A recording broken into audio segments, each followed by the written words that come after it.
missed it myself. Yeah, Ruben Villa the fourth, right? Won a decision. Did he? Dean said they changed the rounds to 6 rounds. Oh yeah, He would have liked that to fight happens. 8 or 8, yeah, but it was. I hear good things about the kid though. I want to see him. He's fought a guy Villa. with 40 pro fights. Oh yeah, no, that's a learning experience right there. I think he's 7-0 now. Ruben. Yeah. He came on in the last rounds too. If I wasn't totally burnt out from Vegas last week and last weekend, I would have actually driven out to that show. But I couldn't do it. I couldn't do that Friday night and then do, work the Linares card. People can watch it on Thompson Boxing. Yeah, they can go to their website or even their Facebook page. So if you have questions, write in for Dougie and Coach Schwartz. That's me. I'm Dougie. We're going to start the rope jumping. We got Periscope questions. If you guys, Coach is going to start with Doug. Shout out and thank you to Tom Loeffler for joining us. Thank you to Tom Loeffler, the people's promoter. And here we have JP, who almost wasn't with us today. Made a big effort. No, because of the draw. The terrible draw. He came back. He's back to life. I told you guys it was going to go the distance. You did. Dougie said it. I told you. Matter of fact, in hindsight's always 2020. The draw was a great bet. It was a great Given Vegas politics, given Canelo's history with at least one judge bending way over backwards to kiss that freckled booty. I mean, a draw or a split draw, a majority draw, whatever. That was a good bet. You know what I'm saying? You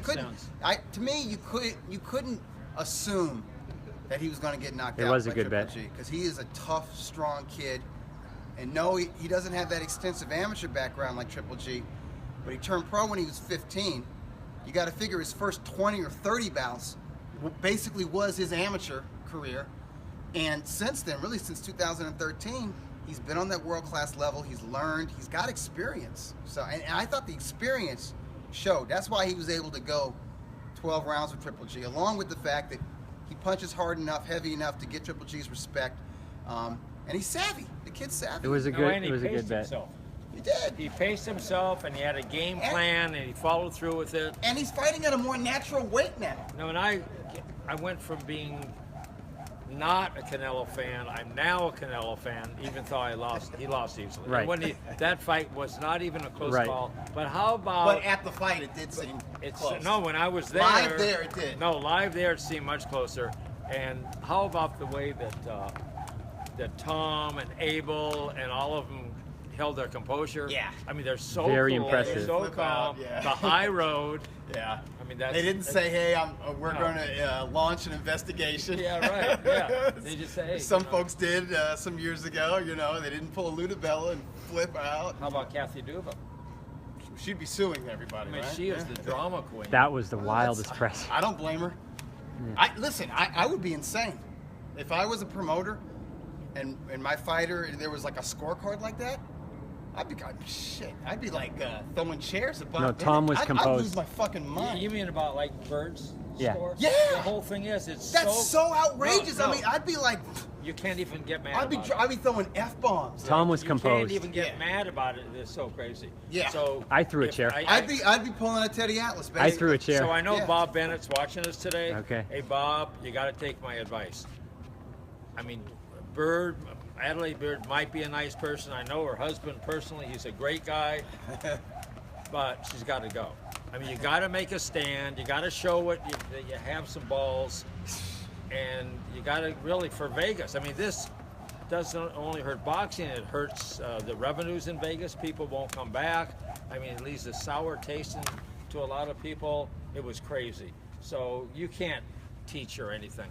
I remember a long time ago, when Mark Ratner was running this, and after every single fight show, he would have a sit down with all the judges, and they would review all their scoring for the night. And I used to sit in on those meetings, and it was incredible. And that was routine. Every single time. It wasn't just for a controversial score, No, this is every fight. After the fight, they would all sit down, and he would be like the moderator. And it was open to the public?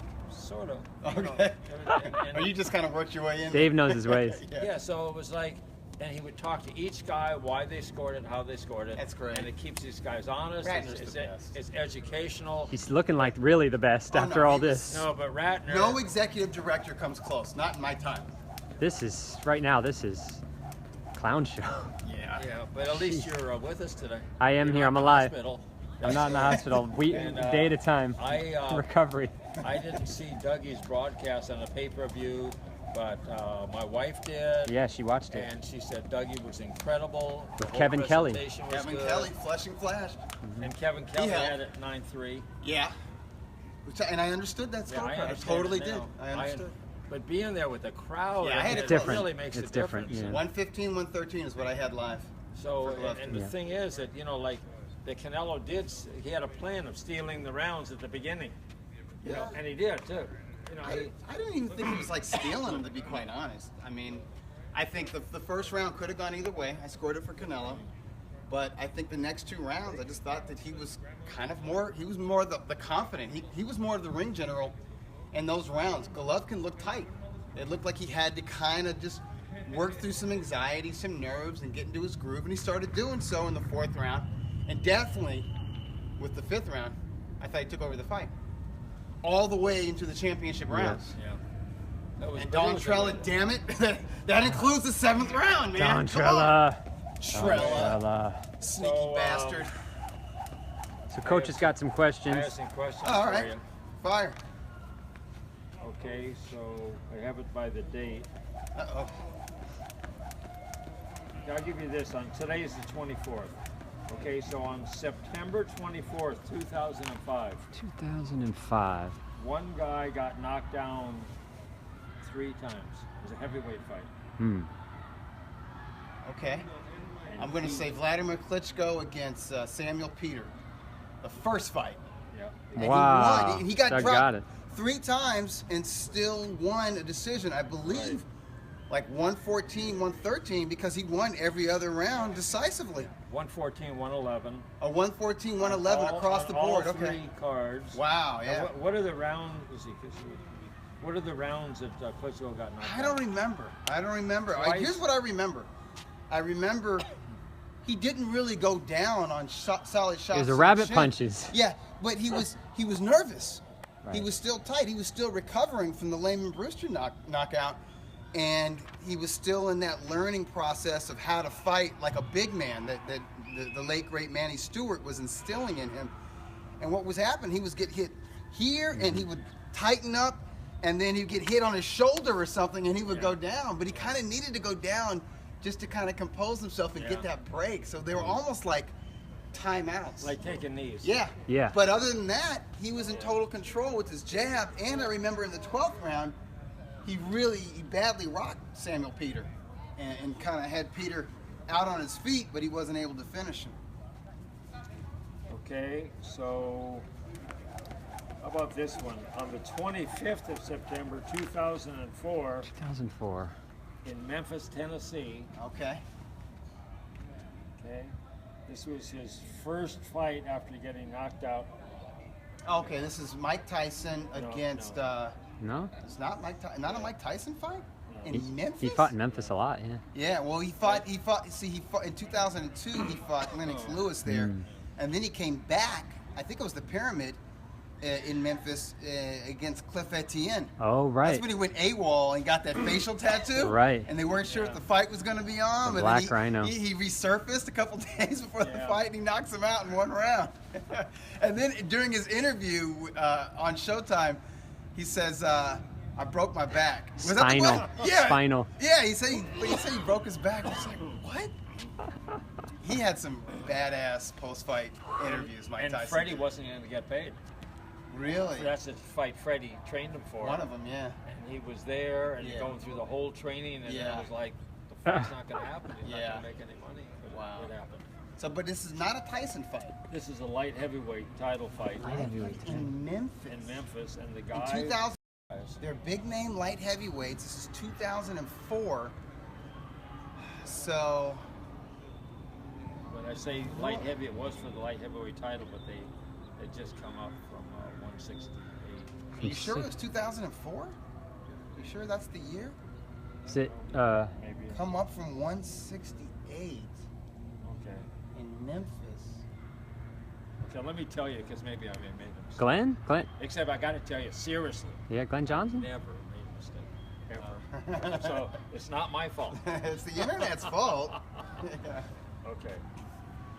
Glenn Johnson, K1 and Roy Jones. Versus who?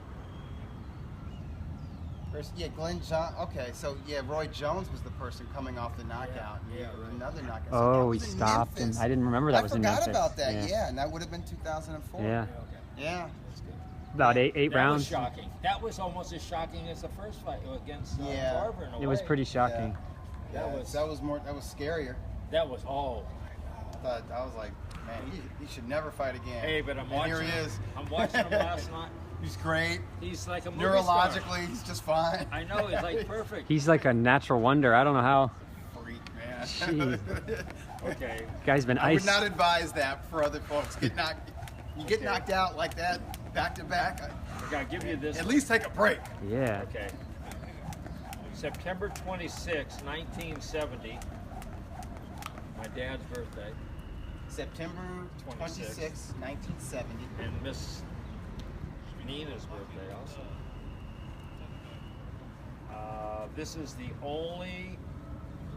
This guy becomes the first British Brit to win the lightweight title since Freddie Welsh in 1917.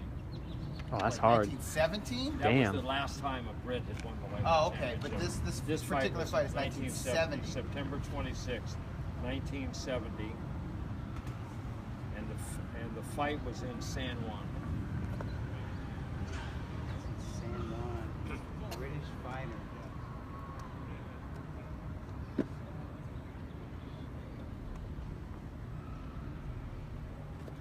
Was it Scottish give you- fighter? Yeah. Was it Ken Buchanan? Yeah. Well, he got it. Yeah.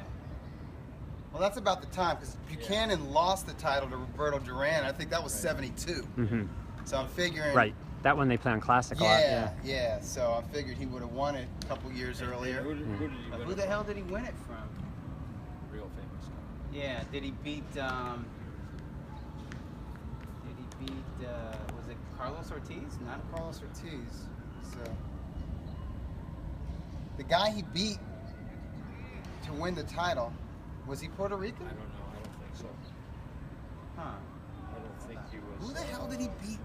It was the Real famous, and I'm not sure where he was from, but I don't think he was from Puerto Rico, but someplace. Latin fighter. Yeah. Was it Ismael Laguna? Oh, Doug got it. Panama. Oh, Nice. Panama, okay. Yeah, Panama. Shit. Okay. Okay. Yeah, my that's good. timeline's a little screwy on the lightweight title lineage. Okay, how about this? Hey, but Buchanan did fight Ortiz. Didn't he retire Ortiz? Didn't he knock Ortiz out, like in his last fight? Am I wrong about that? I don't know, but I know that when Buchanan lost the title, it was like sort of a low blow kind of thing. Yeah, it was. It was on a low blow. It was. I think it was controversial. I mean, Duran was on his way to winning. Duran was I putting saw a beating on him, I but saw- Buchanan could fucking fight. He was good. I saw him fight here. Yeah. Oh, really? In person, yeah. In L.A.? Yeah. Who'd he fight? I gotta go look at his record. Yeah. I didn't realize he fought in Los Angeles. He did. He fought here at the sports arena. Oh, okay. And he Jeez. fought, Could it have been? I think it was some local guy who was real good. Was he champion at the time? Can't remember. Yeah.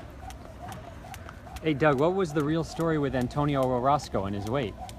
I don't know what the deal is with that. That was guy. so bizarre. That was. He just wouldn't come down from the hotel room. Yeah, because he was 6 or 7 pounds over. He was a welterweight. Bizarre. His body seems like it's done. He's with gotta junior move up. Welterweight. He's got to move up, but how effective is he going to be in the very deep welterweight division? That's a shame because 140's open. It is, because Crawford's leaving, and so there's all these vacant belts, and He he can can't do fight it. for one. That was bizarre because I wanted to bet on him, but he Really? didn't. Yeah, because someone had told me the Argentina guy was no good. I think he's from Mexico. Oh, the Mexican guy, yeah. Ortiz? Had a great record, Yeah. but Yeah. it was destroyed the one time he And stepped I up. heard he had an injury, as a matter of fact. He's coming into this fight with an injury or whatever. Jeez, man. He was willing to fight. Jeez. Kind of sucks. Coach, how did you score Linares and Campbell? I thought Linares won the fight, but I was worried right up to the end. Uh-huh. Something was going to happen. It was a great fight. I thought Campbell was incredible. Did well. I thought his wife, oh my God, what passion She was had. into it. was good. I think liked it. Campbell needed some of that wife's passion. Do you know what they Honestly, said about? I thought it was a winnable fight for Campbell.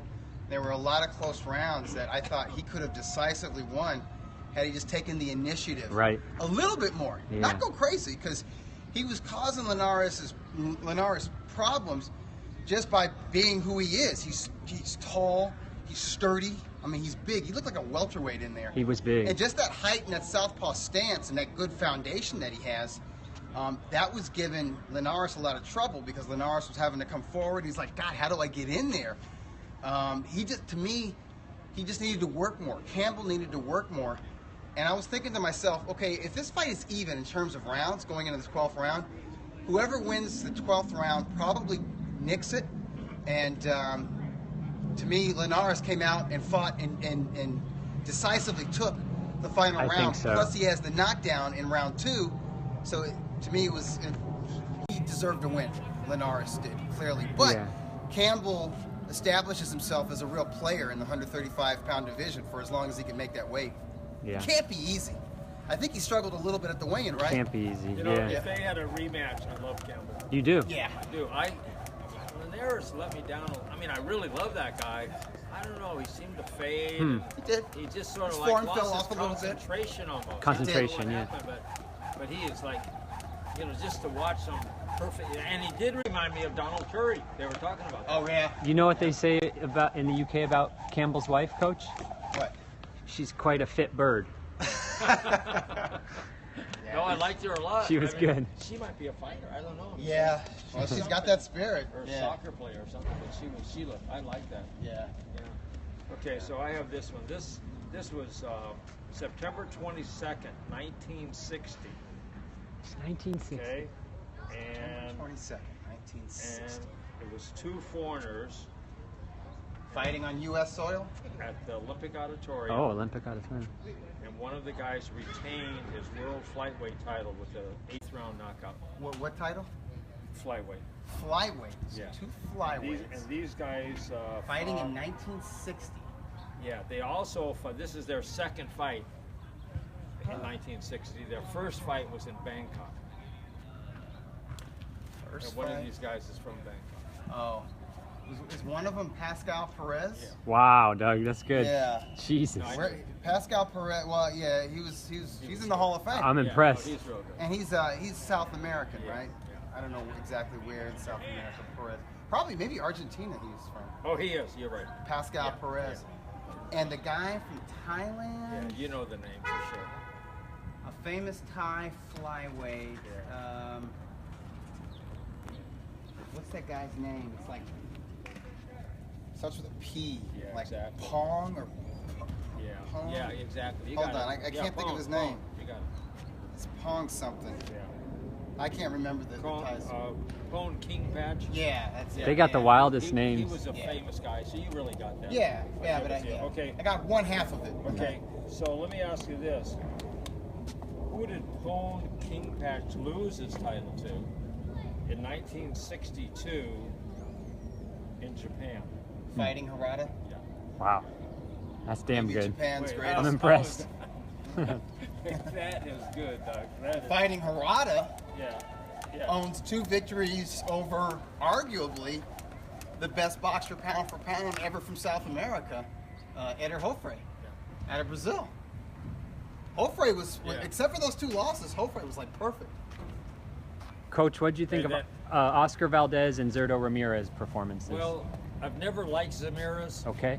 Ramirez. Zurdo, I've yeah. Never, you know, I mean, I liked him. We went and watched him train. Remember? He's a nice guy. He's a real, He's a the gentleman. nicest guy. Yeah. Nicest guy. Very He nice looked great guy. in the gym. And then when he fought, I wasn't that impressed, but I was very impressed this week. You were. I thought he really fought well. I mean, he's actually a potential opponent to Triple G. And I just hope these guys can put that together. I know, I mean, Tom can put anything together. So if it could be done, it's going to happen. But I just really hope they don't go back to Vegas. I think it's a slap in the face to boxing fans and to everyone involved. They have to take a stand too. And Yeah. even though they might make a few more dollars in Las Vegas, I got to tell you, I used to love Las Vegas, and I'm not a Las Vegas lover. It's so draining. There's so much going on. It's like going to Disneyland. And then you come up with this fight, you know, with these judges, and almost every single fight Canelo's in, there's some. Is there one judge? There's one judge that's just like crazy. I mean, I'm repeating myself, but they need to take some kind of stand. But Bennett's not going to do it. They got to get rid of Bennett, and I'm open for that job if it pays them. I love it. I love You it. know, and they need someone with some strength, so it makes the guy. Who was the guy who was there before? Keith Kaiser. Keith Kaiser. I mean, I was want him really, back. he I was- I want can't believe I'm Double K. saying I want him back. I want him back. But Keith Kaiser's. And I wasn't high on him after Ratner because I was No. comparing him to Ratner. Sorry for everything we said, Keith. Yeah, exactly. Keith We're sorry, Kaiser- Keith. Come It's back. all right. And he's a great guy, but you know, Yeah, he no, was, Keith he was in over his reasonable. head, and he Well, didn't. he was an need- attorney too. he He's, didn't you know, he's need got all that this. lawyer thing going. And But- need all but this crap guy- going. oh yeah. So he Bennett's did a got better that job. Than Bennett's just, I mean, Bennett's the worst. No. And you know, Live on and, Periscope. and you know he loves Trump. You know, He lo- that's, Well, you just see it in his face. When anyone asks him a tough question, Trump face. he has a good answer when he just says, "I can't hear in the arena right now. It's too Which loud isn't in a here." bad response, you know. Yeah. That's sort of. I'm sorry, I can't hear in So the they arena just right now. have I know, to- but why go on camera? So I know that. Why go on cam? I know all the Golden Boy guys are watching this. You have to have the rematch in Dallas. You just have to. There you go, I mean, Coach it makes says. a big stand. It's going to help you guys in the long run. It might cost you a few bucks now. Here's but what I I'm don't think so. wondering though: when MGM Grand Properties closed this deal with Golden Boy and Tom Loeffler, don't you think there was some kind of right of first refusal? If they're going to come out the pocket as much as they had to land the first fight between Canelo and Golovkin at T-Mobile Arena, don't you think they had some kind of plan where it's like this is a 2-fight deal? It's a I think so. three-fight deal, really. Really? It's a Well, 3-fight deal. So you know something? Just from talking to Tom Yeah. and the way he's talking, I don't think there is a. good. I don't think so. That's a good thing. Yeah, I think that Tom would say something. You know, it doesn't. I don't feel that at all. Yeah. I just think they need, and it would be incredible. I mean, how about the Klitschko fight With At Joshua, 93,000 incredible. People. I Yeah, mean, the only fight that can match that in the U.S. has to be the rematch between Canelo and Triple G. Right. They're the only two fighters with a dedicated fan bases that can make, and That's they've got a right. great storyline now with Right. the first fight, Yeah. that could actually do those kind of numbers, 90,000. and Dallas is perfect. Well, what other venue could hold it? Jerry you know? Jones wants it. I guess so. maybe Yankee Stadium or another stadium, but Maybe better. yeah. But Well, they're used to it. They're used to, because of the the NFL and Super Bowls and all that. They're used to accommodating huge events. I think they've had NBA All-Star Think so. games there. Right? Yeah. They're used to it. Hey, so Dougie, you're Everybody on, will stay at the Gaylord. Yeah. That place, like in Grapevine, Texas. I've never or been to something. Texas, but I think that's where. They- Yeah, they- yeah. Have you been to a Canelo fight out there, or Yeah, I was at Lara or the, Trout? I've covered all of Canelo's Texas fights. Gotcha. So Canelo Trout in San Antonio, that was the Alamo Dome. Canelo Kirkland, which was in Houston, that was at Minute Maid Park, Yeah. the ballpark, and then Canelo Liam Smith, which was at AT&T You know a Stadium. quick story on Trout versus Canelo? This is crazy. They used open scoring for that fight. Yes. So he had a knockdown in the fight. So going into round 10, he had the fight won. Right. But- and the open scoring thing with the WBC is after the 4th round they announce it, and after the 8th The round. eighth. So right after the 8th round, you knew that he had enough if he didn't get knocked down or knocked out. Right. But the bookies offering the live wagering missed it. So they were offering Canelo, you could bet him at like a really low price, but he already had Right. he already had the fight, and he wasn't fighting a puncher. Right. So it was like a really good bet. Yeah, I Did guess you so. bet on it? Yeah, it was like this has got to be a mistake. Yeah. They didn't know it was open scoring because it's not used a lot Well, In it's America. not used in America. in America much. Yeah, What do you think about open scoring? I don't like it. I don't like it either. I I don't like it. It has an impact on the fight, They start to run. and it has an impact on the crowd. Absolutely, and the it crowd does. has an impact on the judges. Agreed. So there you go. I've never liked open scoring. I don't like it. It's like stalling in basketball. You know, if you have the big lead. I don't like it when people suggest it because the things they suggest is they say No, we don't need open scoring. We need good judges. the judges. We need judges who understand boxing. Coach, oh sorry, go ahead, Coach. Did you have any thoughts on Oscar Valdez? Did you watch that fight? I did. He didn't look that great. Bad defense. Yeah, I just thought. But I knew that I knew Genesis Cervania was going to be tough. That guy never stops throwing. No, he's coming to win. It's kill or be killed with that dude. He landed a big shot. Oscar has problems pulling straight back with his hands. He though. does, and he loads up a lot with single shots. Very brave guy, though. Oh, he is. He Very loves gutty. to train. He's in great shape. Yeah. He's got the mentality of a fighter, and he's got the pride of a champion. I love the way, like in the 12th round, That was against crazy. a dangerous dude. He's just like, what the hell? I'm going to battle it out toe to toe to the final bell. So he gave his fans something to cheer for. Tough But division, though. he's kind of vulnerable. Like, I don't know what other elite level featherweight that he beats. The other title holders. Is he I in don't know. Russell's division? Yeah. Ay, So ay, ay. Gary Russell Jr. I think would be a favorite against him. I think so. Leo Santa Cruz because of his talent, his size, and his experience. Yep. Maybe even Abner Mares. Maybe. It's a good fight, though. a I'd good love fight. to see him versus Mares. Bob Aaron was talking about Valdez versus Carl Frampton. Oh, okay. I'll take that. That's What a good fight. division. I could see Frampton beating him Loaded division. if his mind is right. You know, Yeah. Loaded division. Let me ask you this, Doug. deep division. Yeah. What do you think about Andre Ward's retirement? I think it's good for him to get out. I believe him when he says that the desire isn't there. He says it's because of physical erosion, physical breakdown. I think that's part of it, but I also think it's also that there's no viable opponent for him out there, and he doesn't want to risk his neck. Like, he doesn't want to fight The nail. somebody. He doesn't want to fight a guy like Gvozdyk Bivol. or Bivol, Dmitry Bivol. Those guys are dangerous. I think he's got the experience to beat those dudes, but those dudes are young, they're hungry, they're in their mid-20s, they're strong, they can punch, and they've also got good technique and good The other boxing guy, the bearded foundations. guy from Canada. Beterbiev. Yeah, Beterbiev is dangerous. All those, and these guys are all moving into mandatory positions with those sanctioning organization titles Right. that he held. So he was going to have to fight them. Plus, he wants to get paid like the way he was paid for the second Kovalev fight, Right. and that ain't going to happen. No. So I think it's good for him to get out while he's still got his marbles. Mm-hmm. You know, while he's on top.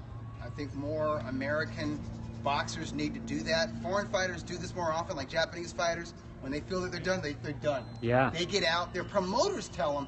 The Japanese commission, if you're a veteran fighter and you look like shit, even if you win, like the Monday after that fight or a few days after the fight, because they don't always fight on, Saturdays in Japan, they'll call him in and be like, hey man, you look like shit. You ain't going nowhere. You're not going to get better. You're an old man. You're embarrassing yourself in the sport. Get the fuck out. They don't use that language. And they do. The dudes will break down and cry right there, but they understand, like, you're right, I got to move on. And they kind of force them. So in Japan, you see less former champions that are walking around on their heels and all busted up and broken, all that shit. So I think it's good. And I know one thing about Ward, he's tight with his money. He's like Bernard Hopkins in that way. He has every penny that he ever earned. Wow. So I think financially he's okay, and he's not an egomaniac like Floyd where he's got to keep coming back. So I think he'll stay retired. I think so. So I think it's good. It's probably the death blow to Rock Nation. Oh, yeah. Now all they got is Rigo, and I think Rigo's going to lose to Vasily Girov. Which doesn't mean that I'm sorry, Vasily Girov. Where'd I fucking That was pull amazing. that? Yeah, that was a guy from Kazakhstan, cruiserweight champ, and 1996 gold medalist. Yeah, I think I guess maybe the gold medal thing. Vasily Girov. Oh, God, I said it again. I'm still messed up Yeah. from Vegas. Yeah. I'm telling you, I'm exhausted. They ran you. No, it's definitely No, it kicks your ass, man. That Yeah. dry air. They the ran you food, dry. Eating Too much Eating food. restaurant food. Yeah. Even if you try to go the healthy route, it's Yeah. still The it doesn't buffets. sit with you well. You don't sleep right, and everybody else is smoking and shit. Ah. Breathe that shit in. I was sick by Saturday. I was sick. I actually went out with Coach and his beautiful family Friday night, but his kids are in their 30s, so they're not just going to go and eat somewhere at MGM. It's like, oh, we got to take an Uber to another. They wanna do it up in casino. Vegas. Like, oh. I didn't want to do that. I'm like, dude, I'm tired. I wouldn't dress for a fancy schmancy restaurant anyway. So we do that, and then you come back, and it's just like, I'm blasted. And this week has been kind of busy because of the Linares Campbell fight and just the Canelo Triple G feedback. Aftermath. It shows the 10 count and between the ropes and all that. So I'm out of it. So I apologize. Neurologically, I don't think I'm back yet, just because rest-wise, I Still haven't good enough to recovered. get the trivia question. But okay, so Vasil Loma. Lomachenko. Too big for him. I favor him over Rigo. Too big I still for him. think it can be an interesting fight. I don't think it's going to be. I don't think it's going to be a real entertaining fight. You're going to have two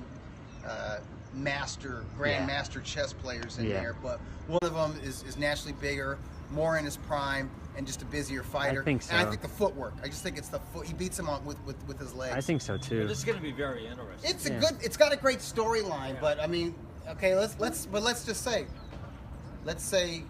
Loma sparks Rigo. What the hell does And Rigo says, "Fuck this! I'm done with boxing." Who does Rock Nation have? Does Rock Nation have that Cuban guy that's going to fight Luis Danny Arias? Jacobs? Arias? Yeah. Well, they're better. Maybe if Arias springs the upset, then you got that dude. But I don't know. I don't They're know. better out of it anyway. Yeah. I don't know what. I don't know. I don't know why he needs it. Yeah. But it was a good try. Everyone wants to try boxing. But It's it the was toughest great. business out there. It was great for Cotto. It was incredible for Ward. Yeah. And I got to tell you, I really respect Ward. I know you guys, no one really loves him, but I do. I mean, the guy's smart. Maybe he lightens up. Maybe he lightens up. That chip on his shoulder, he loses it. He's not so guarded. Yeah. Because I think he would be better with the media if he wasn't so on guard against them. And I think he would be a better commentator if he was more like Roy and would shoot from the hip. He's a good commentator. He's good, but he's so controlled and he's thinking so much about what he says, he winds up stating the obvious. And I know as a fighter, he has more insight than that. And with Roy's not as articulate. Roy doesn't always make sense, but every now and then, Roy will offer this gem of pure insight that nobody else would have been able to offer, just because he's free with it. He's relaxed, and he's just like, well, blah, blah, blah, blah. And he says it, and it's like, wow, Roy, that's amazing. And Ward won't let that happen yet. Well, one guy's rock and roll and the other guy isn't. Yeah, the other guy's classical music. And he's all tight in that suit, and it's like, hey, loosen your bow tie. So, Coach, Or whatever, you like him. He loosens like up him. a little. The thing is, he's got every penny he ever made, and That's what I said. He's invested it wisely. I hope so. He's been going to school. Well, and HBO wants him to commentate, so he'll do well with It's that. all good. So, Coach, Anyway, you're right. Dougie, You're right. I got a few more here, but You're right around 30 minutes, Coach. You got a few more for Dougie? okay. Well, this is okay. I was trying to break a sweat with that. Okay, let me give you this one. September 23rd, 1957, Yankee Stadium wins world middleweight title. 1957, Yankee Which Stadium I saw on closed circuit. wins the world middleweight title. Yeah, Yankee Stadium, so this is in New York. two real famous guys. I'm going to say Emil Griffith beating Dick Tiger. No? Oh, Much more famous. Oh, this is 57. 57. Shit, okay. This is Carmen Basilio got it. springing the upset on Ray Robinson. Who he hated. Yeah, Dick Tiger and Griffith, they didn't come around to the 60s. They emerged in the 60s. So this late said, all right, so this is Robinson, who's on the slide, still a badass, taking on the welterweight champion, who had an axe to grind with him because Robinson dissed him right in front of his wife. And Robinson did that. Robinson shined people off all the time. He was a dick, but wildly popular. So yeah, that was a stadium fight, and it was Ring Magazine's Fight of the Year for 1957. Basilio grinded out a split decision, 15 rounds. 15, wow. All right, not bad. Second guess. I Well, don't know what I was thinking about. Yeah. Okay, how about this one? September 24th, 1994, a heavyweight title, Okay. big upset in London. In London. This is the Atomic Bull. Yes. Oliver McCall taking out Lennox Lewis Second in 2 round. rounds. Yeah. And McCall was trained by and had in his corner the late great Emmanuel Stewart, And then the late great Emmanuel Stewart went over to Lewis and rebuilt him into the Hall of Famer that he became. How about that? Yeah, Isn't that awesome? that was The atomic, man, that guy could take a shot. one of the What best a chins of mental all patient. time. He's having a nervous breakdown in the rematch with Lewis, and Lewis still can't take him off his feet. One of the best chins I've ever seen. Oh my God, he could take a hit. Never off his feet that I Yeah, saw. Oliver McCall and Ray Mercer, who was eventually stopped and had been Eventually. off his feet, but like early in his career, like early '90s, Ray Mercer could take anything, Anything. baseball bat right to the chin. Anything. Yeah. Okay, I'll give you this last one. Hey, the '90s was a fun era for Oh, yeah. heavyweights. It really was, at least, especially the first half of that decade. Have you watched the Tommy Morrison documentary No, yet? I haven't seen I it want to yet. watch it. I haven't Yeah, seen I it yet. can't wait to yeah. see it. Yeah. What happened to his son? Oh, Injured. He had an injury. Injured, yeah. He had an injury. Yeah. Freddie's his. Yeah, trainer. yeah. He's got some He was potential. good. I thought he was good. Punching power. Yeah, he can. They build him up in Oklahoma. Exactly. Okay, September. Carson Jones can Yeah. fight on those cards. Yeah. September 23rd, 1952, widely considered one of the greatest fights of the 20th century, heavyweight title fight. 1952. Yeah, KO in 13th round. Two real famous guys. And this is 1952. Yeah. Yeah, this is Rocky Marciano taking out Jersey Joe Walcott, Pretty who was good. winning after 12 rounds. So in an era of a 12-round title fight, Jersey Joe would have retained the heavyweight championship on a split decision. No, unanimous. Oh, unanimous. He was Yeah. ahead on all three scorecards. Yeah, he Okay. was. I thought Rocky was close on one of them, but whatever. Round 13, he took him out. Yeah, that was an incredible knockout. I think they called that the perfect punch, and the punch that Robinson took out Gene Fulmer with in their rematch. Yep. The perfect punch. So one's a perfect right hand, the other's a perfect left Wasn't hook. it the right hand? He sort of walked him down. Yeah, and he then landed sort of- it, and then as he walked away, he was like, Yeah. boom. He gave him a little extra one as he walked. Those are rough bastards, man. So, Yeah. Coach, you're right around 35 minutes. What do you got for the people? Do you want to? I got to tell him about driving, and I got to tell you, and this is to my wife Ava. She called me yesterday, and I said, "Are you driving?" She was driving while she called me on the Oh. phone. She doesn't have like a hands-free And I thing? told her I was going to tell Dougie, Uh-oh. so she's in trouble. Here But comes I the mean, lecture. that is the worst thing you can do. Yes. Is, I mean, what you have to do if you're going to use your phone while you're driving, even to look at your phone to see who called you, you pull over to the side, you turn your car off, and then you look. It takes one split second. A bicycle, a pedestrian, another car. So there's nothing more important. All these fights are great. Dougie was incredible today. This is after having his brain fried. Got in 'em all. Vegas. Vasily Girov is on my mind, folks. But What he the got hell? them all from 1917 to 1990s. How about 97. Pascal Yeah. Perez? Incredible. All right, yeah, I got half of it right. I mean, no, you 70 got- to Oh, the but I 90s. couldn't remember the Thai guy's name. I knew it started with Covered a P. 4 Oh, you decades. said it. You said Pony. You said K. So, Yes. I mean, so you got. I'll give you 7-8 something. Yeah, okay, I'll Okay. take that. I'll take that. So anyway, the thing about driving, and what do you think about driving, Dougie? Man, like you said a couple of weeks ago, it's like drive like you just won the lottery. Mm-hmm. Just take it easy. Let people in. Don't race, folks. Put your phone in your pocket or the glove compartment. Don't text. Don't do any of that stuff. You really got to be hyper aware these days because so many people aren't. So many people are distracted. It's crazy. They're medicated. They're sleep deprived like me. So, I mean, you got to watch out for other folks. The best way to do that is to slow things down. To me, that's just the best way to do it. And just have that like good-natured thing where it's like, yeah, come on, get in here. If you're trying to get in, whatever. No, let everyone in. And if somebody behind you honks, laugh it off. No, it's a compliment. Yeah, laugh it off. If man. someone honks at That you, just means that they're tripping. It just means they're rushing themselves and they're agitated for whatever. And in the Santa Monica area, you do encounter a lot of those type of drivers. Just chill. Don't just let it roll off your shoulder. are they all in fancy cars? Of course. They're all in Bentleys and Lexuses and BMWs, This guy's asking when's the and next. they're miserable. This guy's asking when's the next training session. I guess he's asking in Periscope every Sunday morning. Sunday Yep. morning. So At the this thing time. is, As that- Tom Loeffler that- calls it, the track club. Hey, I haven't seen Kevin Costner in a No, where's while. he been? where's Ball? Yeah. Senior. So, wow, I've heard him. He is incredible. But he usually comes out here and he gave you our a T-shirt. welterweight contender, Chris Van Heerden. Wasn't here today. So yeah. the thing is that Tom took the high road on this fight. He sure did. I mean, it's so impressive, and it's the only way that works.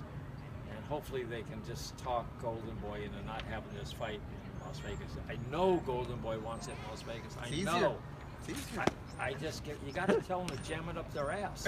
No, really. I mean, I wouldn't go back to Vegas no matter what right now. Yeah. That they just let this thing slide. They're making excuses. I mean, the whole fight was sort of ruined, the after fight, because all the emphasis is on that scoring. It shouldn't be. Yeah. And they got to take some kind of stand. So by having this fight in another place like Dallas, it does show there's some kind of stand they're taking. I think it's important. Anyway, Dougie, you're incredible. Did all right? All right. Great. And I'll Thanks, be sharper folks. next week, folks. JP, I'm gonna get my rest this week. Yeah. do you have a bet for people to make this week? For this week, Yeah. it's tough. I think Mike Perez is going to come up just short against Breedis. I Really? think Breedis is good. Breedis is Breedis hard. could fight, yeah. Breedis is hard to beat in Latvia. Yeah. And I saw him knock out Char, who's a huge guy. Yeah. But I give Perez a shot. But no. But we don't no know good- about Perez at 200 Yeah. pounds. Yeah, We because don't really. He's an unknown. it's He's a the tough X fight. factor. He's the I X got a factor lot in of that respect for tournament. Breedis, but we'll see what happens. Yeah. I hope Perez performs well. What do you think about Wilder and Ortiz? I like the fight. I think all Wilder needs to do to really frustrate Ortiz is move.